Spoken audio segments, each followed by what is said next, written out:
دوستو بھائیوں، آج ہمارے معاشرے میں ایک عام سی چیز چھوٹے بچے سے لے کر بڑوں تک یہ چیز موجود ہے، مردوں میں، عورتوں میں، جوان میں، بوڑھے میں۔ وہ یہ ہے کہ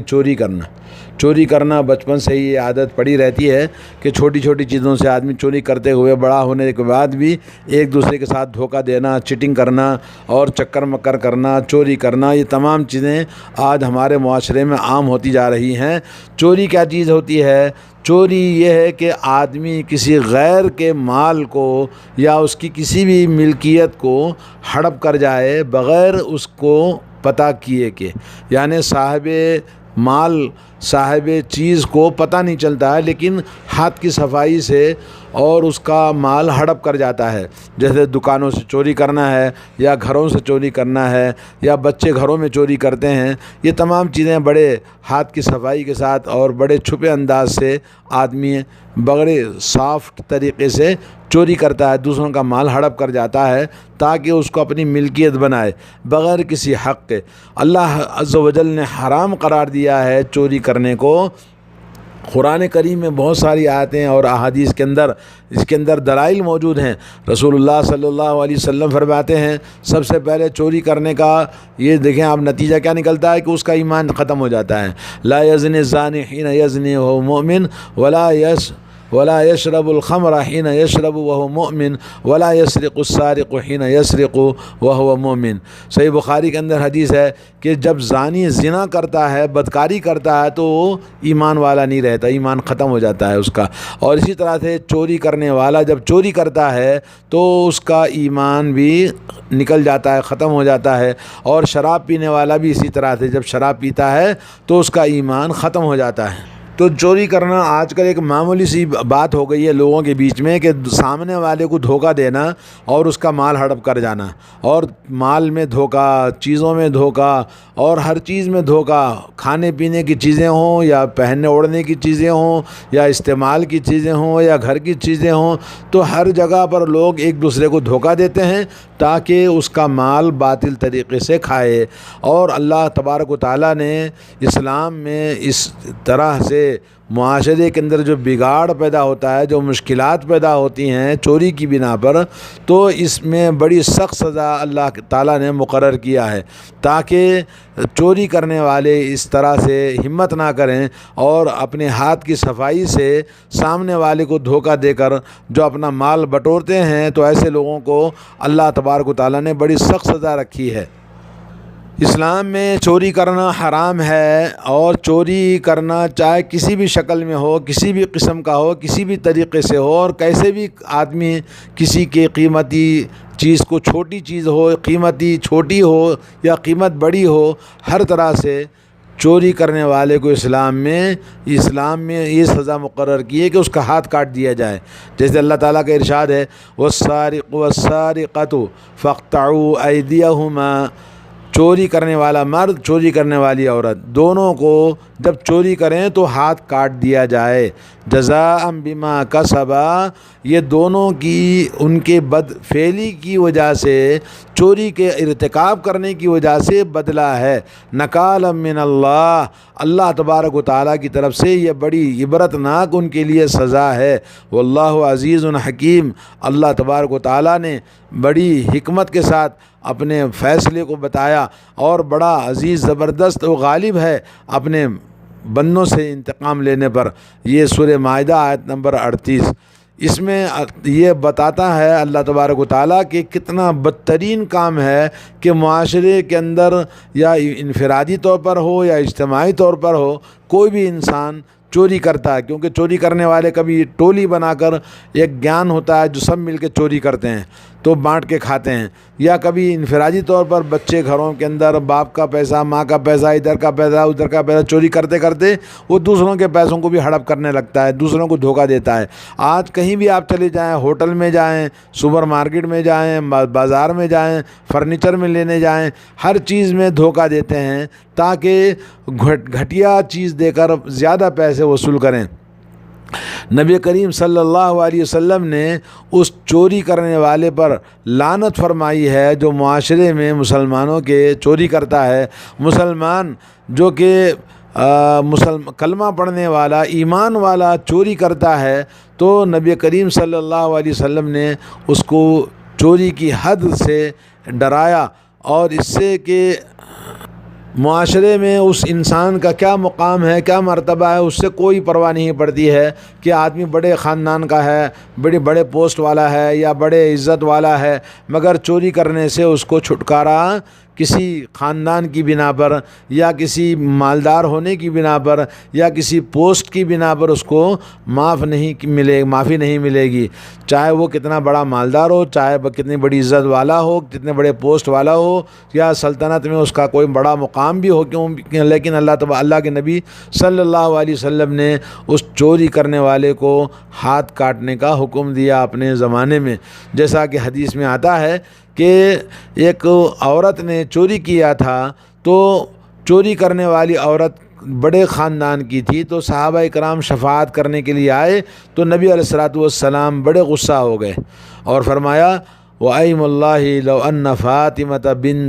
بِنْتَ مُحَمَّدٍ سَرَقَتْ لَقَطَعْتُ يَدَهَا، کہا کہ اللہ کی قسم اگر فاطمہ بنت محمد رسول اللہ صلی اللہ علیہ وسلم رسول اللہ کی بیٹی بھی اگر چوری کرتی تو میں اس کا ہاتھ کاٹ دیتا چوری کرنے کی وجہ سے، صحیح بخاری کی حدیث ہے۔ اور اس میں آتا ہے کہ حضرت اسامہ رضی اللہ تعالیٰ عنہ جو کہ نبی علیہ الصلوۃ والسلام کے بہت ہی عزیز اور بڑے محبوب صحابی تھے، تو لوگوں نے ان کو آڑ بنایا کہ بھئی آپ جا کے سفارش کریں، تو حضرت اسامہ جب سفارش کیے تو آپ صلی اللہ علیہ وسلم بڑے ناراض ہوئے اور کہا اتشفعوا فی حد من حدود اللہ، کیا تم اللہ تعالیٰ کے حدود میں شفاعت کرتے ہو؟ بڑے غصہ ہو گئے، اور اس کے بعد یہ حدیث فرمائی کہ اگر فاطمہ بھی چوری کرتی میری بیٹی تو میں اس کا ہاتھ کاٹ دیتا۔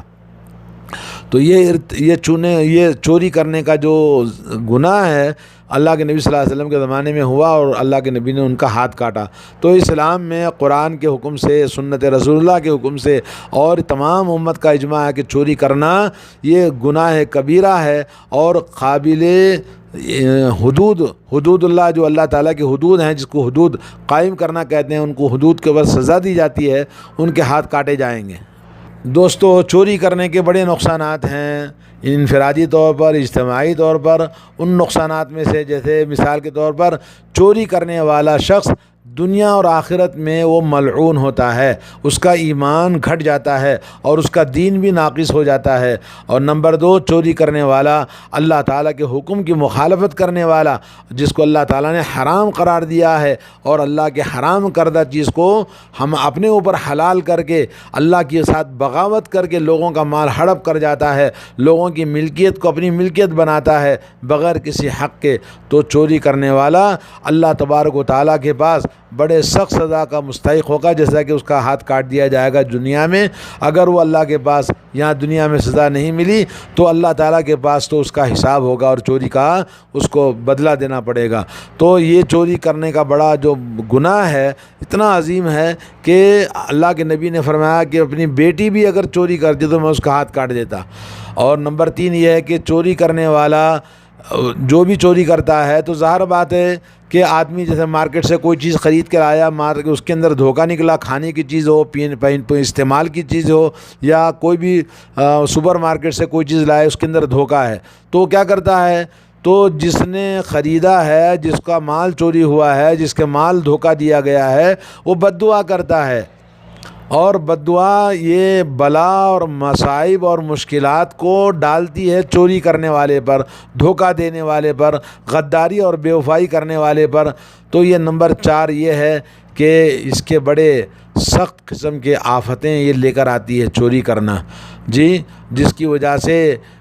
معاشرے میں، خاندان میں بغض، عداوت، نفرتیں اور معاشرہ ٹوٹ جاتا ہے، گھر کے افراد کے اندر آپس میں نفرتیں پیدا ہوتی ہیں، اور لوگ جانتے ہیں کہ بھئی یہ چور ہے تو اس سے کوئی محبت نہیں کرتا، تو اس طرح سے وہ سب سے الگ ہو جاتا ہے، ملعون ہوتا ہے، دنیا میں بھی، معاشرے میں بھی، اللہ تعالیٰ کے پاس بھی۔ نمبر 6 یہ ہے کہ چوری کرنے سے لوگوں کا جو احساس ہوتا ہے کہ چوری کرنے والے سے لوگ ڈرتے ہیں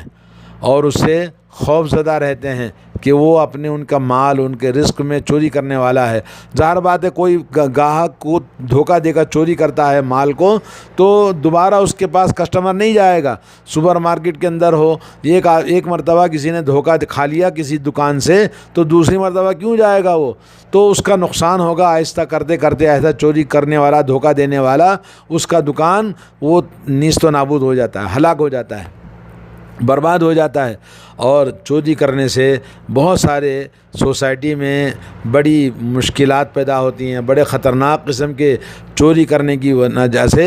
اس کو قتل بھی کر دیا جاتا ہے، اور چوری کرنے والا کبھی سامنے والے کو چوری کرنے کے لیے قتل کر دیتا ہے اور مال کو چھین لیتا ہے اور اس کے ساتھ بدکاری بھی کرتا ہے، تو مختلف قسم کے وہ جرائم کا ارتکاب کرتا ہے ایک چوری کے بہانے۔ تو اور چوری کرنے والا نمبر 7 یہ ہے کہ وہ اس کے عمل میں، اس کے رزق میں، اس کے حلال میں اور اس کے ہر جگہ جانے آنے میں، ہر چیز میں وہ انسان ایک دم گھٹیا قسم کا ہوتا ہے اور دنیا میں اچھی ترقی کرنے والا نہیں ہوتا ہے۔ آپ کو معلوم ہو گیا دوستو بھائیو، چوری کرنا یہ حرام ہے، کبیرہ گناہوں میں سے ہے۔ اسلام نے چوری کرنے کو اس لیے حرام قرار دیا کہ ہر انسان کی عزت و آبرو، اس کا مال اس کے لیے محفوظ ہے، اور ظلم کرنا، زیادتی کرنا اور مال کو چھین لینا، غصب کر لینا اور ڈاکہ ڈالنا اور اس طرح کی تمام چیزیں تاکہ لوگوں کا مال باطل طریقے سے کھائے، یہ بہت بڑا عظیم الشان بدفعلی اور ارتکاب کبیرہ ہے۔ اور سزا تو آپ نے سن لیا کہ قرآن کریم میں اللہ تبارک و تعالیٰ سورہ مائدہ کے اندر جیسا کہ چوری کرنے والے کو ہاتھ کاٹنے کا حکم دیا ہے، آیت نمبر 38۔ اور دوسرا نبی کریم صلی اللہ علیہ وسلم کی حدیث ہے کہ لعن اللہ السارق یسرق البیضۃ، اللہ تعالیٰ لعنت کرے اس چوری کرنے والے چور پر جو انڈا چوری کرتا ہے اور اس کے بدلے میں اس کا ہاتھ کاٹ دیا جاتا ہے، یا کہ کوئی رسی وغیرہ چھوٹی چیز بھی چوری کرتا ہے تو اس کے بدلے میں بھی اس کا ہاتھ کاٹ دیا جائے گا۔ صحیح بخاری مسلم کی حدیث ہے۔ چوری کرنے کا جب ثابت ہو گیا کہ اس نے چوری کی ہے تو اس پر 2 حق ہیں۔ ایک یہ کہ چوری کرنے والے کا حق خاص ہوتا ہے، جس کا مال چوری کیا ہے وہ لوگوں کا حق خاص ہے، جو اس کو لوٹانا واپس کرنا ضروری ہے۔ اور دوسرا حق عام ہے، یعنی اللہ تعالیٰ کا حق ہے کہ اللہ تعالیٰ کا حکم ہے کہ اس کا ہاتھ کاٹ دیا جائے اور اس کو یا تو سخت سے سخت سزا دی جائے، لیکن دونوں حقوق کو ادا کرنا ضروری ہے۔ اور کتنا مال چوری کرنے پر اس کا ہاتھ کاٹ دیا جائے گا، جیسے کہ حضرت عائشہ رضی اللہ تعالیٰ عنہ فرماتی ہیں کہ نبی کریم صلی اللہ علیہ وسلم نے فرمایا تقطع الید فی ربع دینار فصاعدا، اگر 1 دینار کا چوتھائی حصہ یعنی 4 آنے بھی اگر چوری کرتا ہے تو اس کا ہاتھ کاٹ دیا جائے گا، بخاری مسلم کی حدیث ہے۔ اس آدمی کا بھی ہاتھ کاٹ دیا جائے گا جو کسی کا مال بدلے میں لیتا ہے، بولتا ہے بھئی میں بعد میں لوٹاؤں گا، یا چیزیں لیتا ہے یا پیسے لیتا ہے، انکار۔ آج ہمارے معاشرے میں بہت سارے لوگ جن کو امانتیں دی جاتی ہیں اس میں چوری کرتے ہیں، کسی کام کا ذمہ دار بنا دیا جاتا ہے اس میں چوری ہو جاتی ہے، اور خلیج میں کام کرنے والے جہاں دولت کی فراوانی ہوتی ہے، کاروبار ہے، چیزیں ہیں، دکانوں میں کام کرتے ہیں، کفیل کے پاس کام کرتے ہیں، سب چوری کرتے ہیں۔ تو ان کو اللہ تعالیٰ سے ڈرنا چاہیے، چوری سے اپنے آپ کو بچانا چاہیے، اور چوری کا مال حرام کا مال ہے، حرام کے مال سے یہ باقی رہنے والا مال نہیں ہے، کیونکہ ہمیشہ دنیا میں سب کچھ چھوڑ کے جانا ہے۔ مال انسان کا وہی ہے، یا ابن آدم تقول مالی مالی حل لک من مال، اللہ کے نبی نے فرمایا ابن آدم تو کہتا میرا مال میرا مال، تیرا کون سا مال ہے؟ تیرا کوئی مال نہیں ہے، جو کھایا وہ پاخانہ ہو گیا، جو پہنا وہ کپڑا پرانا ہو کے پھٹ گیا، اور جو اللہ کے راستے میں دیا وہ تو اللہ کے تعالیٰ کے پاس پہنچ گیا، اور جو کچھ چھوڑا وہ دوسروں کا ہو گیا۔ تو دوسروں کی دنیا بنانے، دوسروں کی مال کے خاطر اپنی آخرت کو برباد کرنے والوں کو اللہ سے توبہ کرنا چاہیے۔